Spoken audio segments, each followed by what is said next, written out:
Selamat malam pemirsa BMI Taiwan, berjumpa lagi dengan saya Fadilah dalam acara seputar berita edisi Minggu, tanggal 6 Juni tahun 2021 untuk mengabarkan informasi berita yang teraktual dan terpercaya, yang kami rangkum dalam seputar berita malam ini.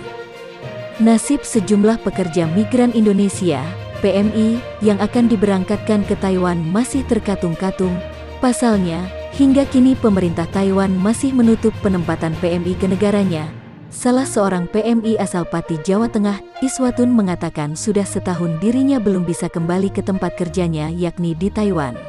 Sebabnya, selama pandemi COVID-19 ini pihak perusahaan masih belum bisa untuk membuka kembali operasionalnya secara total. Meski demikian, Iswatun bersyukur karena masih mendapatkan gaji. Namun hal ini tidak berlaku untuk pembayaran tunjangan hari raya, THR, karena ia sendiri masih belum bisa berangkat lagi ke Taiwan. Iswatun mengatakan untuk masalah gaji, kayaknya tidak ada masalah. Cuma yang jadi masalah menunggu ini sudah berapa lama karena corona.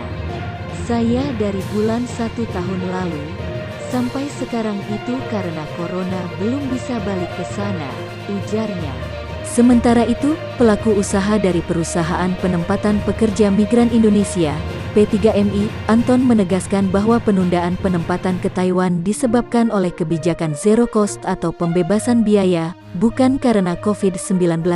Pasalnya, hingga kini negara Filipina masih tetap mengirim tenaga kerjanya ke Taiwan.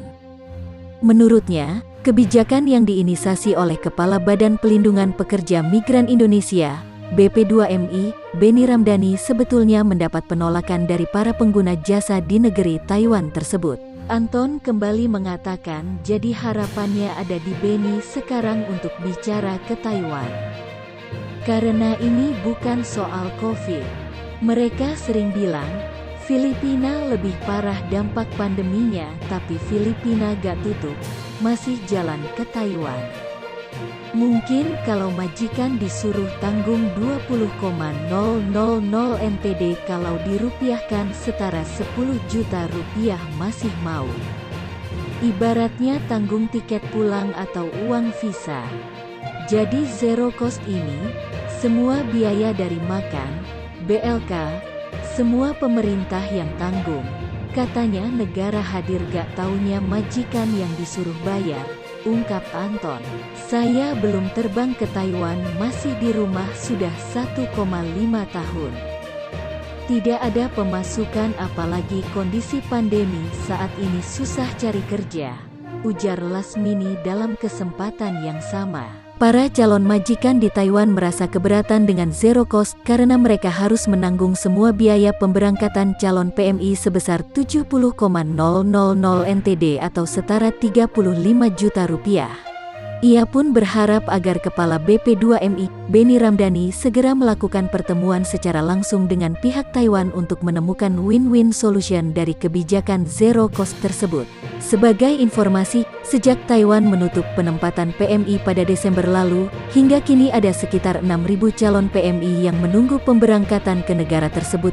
Kepala BP2MI mengaku adanya kesimpangsiuran informasi terkait kebijakan zero cost, pembebasan biaya penempatan. Share informasi penting ini kepada kerabat teman Anda. Terima kasih. Demikian informasi hari ini BMI Taiwan, saya Fadilah melaporkan.